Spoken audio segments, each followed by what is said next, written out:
何した？作ってやったよね。何をやってるかっていうと、この腹、違う、穂先じゃないんだよ。穂先の位置も動くんだけど、意識するのはここ。今から3限目の書写の勉強を始めます。お願いします。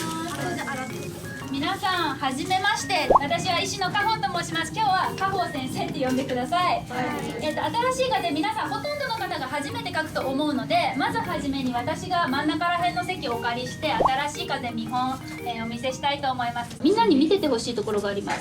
筆の先っぽです。この筆の先尖ったところが線の大体どこら辺を通っていくのかっていうのに注目してお手本見ててくださいね。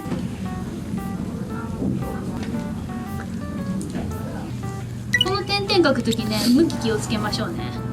これはほとんど下だけど、これは左に向かいます。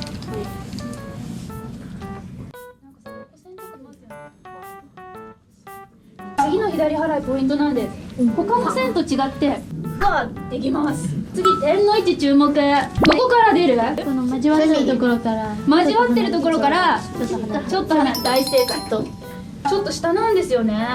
じゃあ次、右側の作りの部分です。このスタートって辺と同じ高さだと思う人、辺と作りの辺ちょっといくよね。で、こうなんか勢いがあったよね。今シャッっていうか切れ味がありましたよね。次の払いどうかな。ちょっとゆっくりになりました。はい、次、大注目。ここでバランス決まっちゃいます。どこから出しますか？この横線の真ん中。はい、大正解です。真ん中です。長さは辺よりもちょっと下がるぐらいでいいです。次、ひらがなの詩なんですけど、漢字とひらがなの大きさのバランスでみんな把握してる？はい。お？漢字が、ひらがなが小さい。その通り、ひらがなが小さいです。みんな。次、しが縦長だったのに対していは横長です。横長です。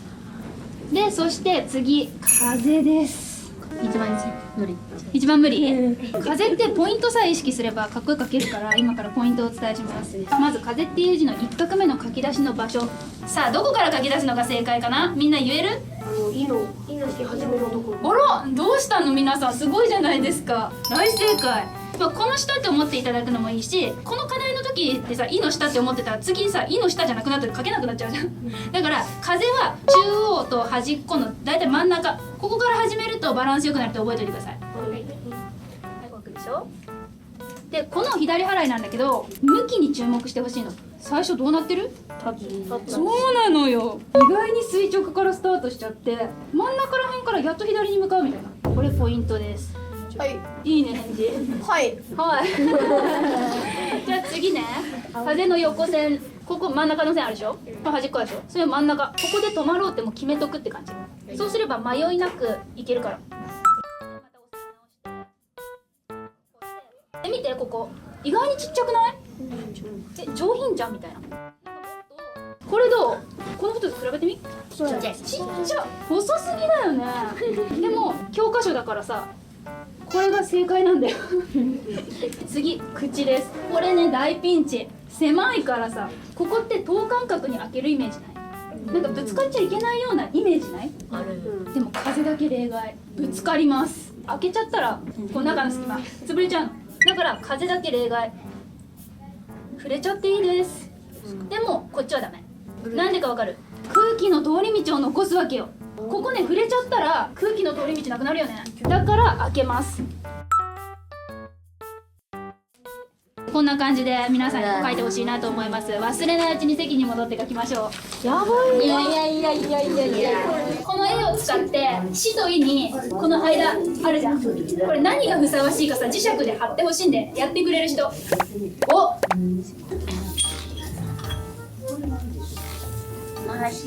今ちょっと「し」と「い」のポイントをレナさんといろはさんにやってもらいました。2人とも大正解です。素晴らしい。この「し」を書くときはラグビーボールとかマンゴーが中にぴったり入るような形にちょっと縦長っぽく空間を取るっていうのがポイントですよね。それに対して「い」はどうなるかっていうと、バスケットボールとサッカーボールなんだけど、丸いものをねこう抱えるイメージ。で書いてあげるとすごくバランスが良くなるので、次の2枚目から実践してみてください。この字難しかったよっていうのある？風？やっぱり風か。風の中身解説します。まずね、ここの中身の前にまず反り具合からいきましょうか。この反り具合ね、何をイメージするとうまくいくかっていうと、みんなさ、お正月とかサスケっていう番組見たことないですか？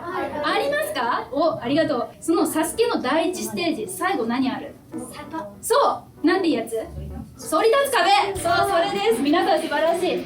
これね、反り立つ壁ぐらいの角度で湾曲させたいんです。なんかね、みんなの見てるとさ、絶対クリアできないだろうっていうこれだともう誰でもクリアできますけどみたいな人もいたの。クリアできる人もいるし、できない人もいるって、この一番面白い角度ってあるじゃん。これにしてほしいんですよね。で、次中の部分ね、難しかったですね。なんか最初はこんな感じでちっちゃく細めに結構綺麗に入ってるよね。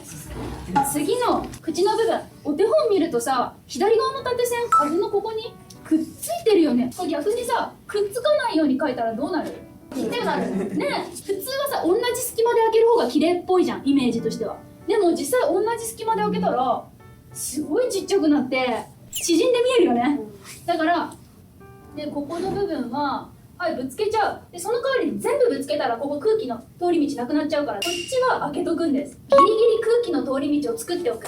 これによって美しさを保つことができます。ここ縦線通して、このね、横線が入る場所が結構ポイントだよね。横線の等間隔は保ちつつ、下が余るように調整をしてほしいんですよ。この意識を最後まで集中力保ってやってみてください。はい。ひらがなの大きさと漢字の大きさがとてもよくできてる。逆に反省点ある？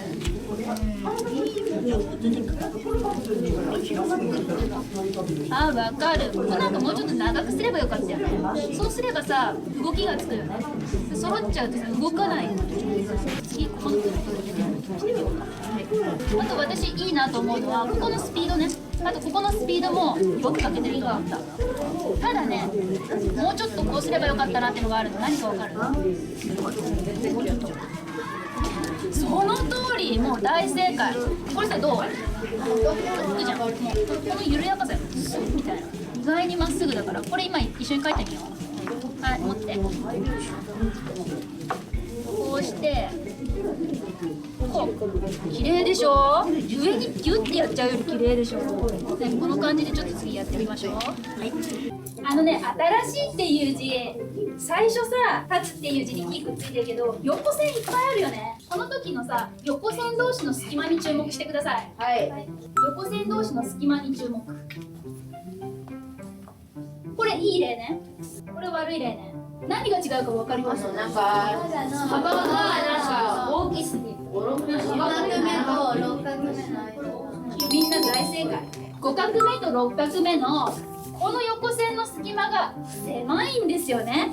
これね、等間隔だとちょっとここ間延びしてかっこ悪くなっちゃうから引き締まらないから、ここ広くここ狭くっていうのがポイントなんです。最初のここは前習い、このぐらいの距離取ってほしい。でもここはちっちゃい前習い、大きい前習いとちっちゃい前習いみたいなつもりで書くようにしてみてください。新しいっていう字の縦線の止め方とか、ひらがなの「い」のさ、ここの止め方とかね、コツがあるんですよ。まずこの「き」の縦線ね、これ悪い例ね。このまま離すとどうなる？四角っぽくなっちゃったりとかさ、ブツって切れた感じになりますよね。このままパッて離すとさ、バサバサってなったりとかね。だから最後どうすればいいかっていうと、筆先の取る位置がどう？これどうなってる？変わらない。正解。左側から変わらないね。わかる？筆先の位置だよ。それで左側に向けた状態で穂先の位置変わらないんだけど、腹だけ何したかわかる？これね、横線でも一緒で、横線きれいに止まりたかったら穂先の位置変えない。腹だけ来た道戻る感じにするのよ。そうするときれいに斜めに止まった感じになるから、ちょっと試してみてね。縦線も左に寄せて来た道戻る。横線も上に寄せて穂先の位置変えずに腹だけ戻すね。そうするときれいに止まれます。勝負のここ縦線、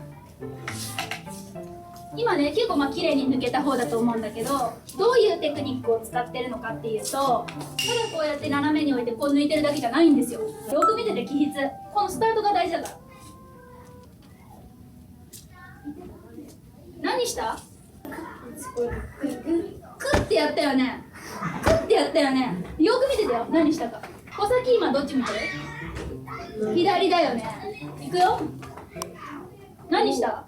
クッてやったよね。何をやってるかっていうと、穂先の位置も動くんだけど、意識するのはここ、腹。穂先意識しないよ。腹だけを内側にクッて入れるだけ。そして抜いてみ。すぐやればできるから。新しい風初めて書いてみてどうだったですか？皆さん感想聞かせてくれる人いますか？おー、みんなありがとうございます。じゃあ初めからいこうか。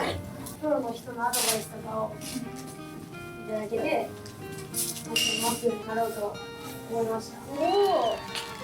普段書道やってますか？だけどもっと上手くなろうと思ったんだ。じゃあ冬休み紙買って頑張ってください。おお、ありがとうございます。じゃあ次の方。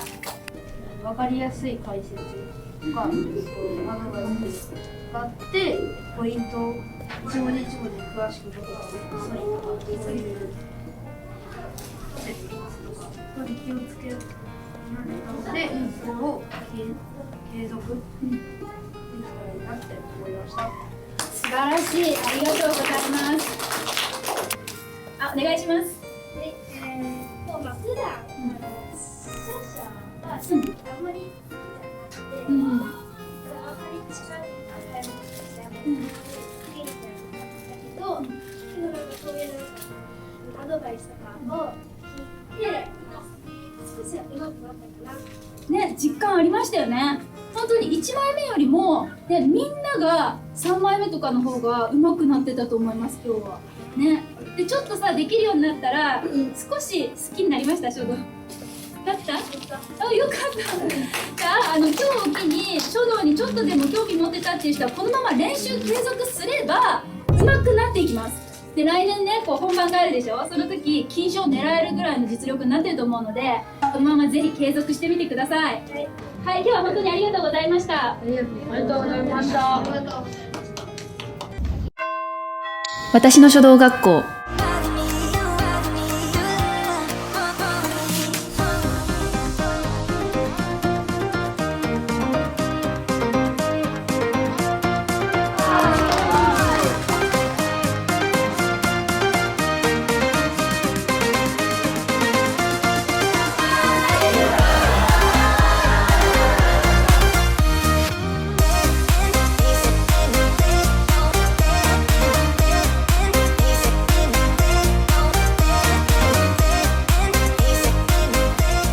書道で人生を豊かに。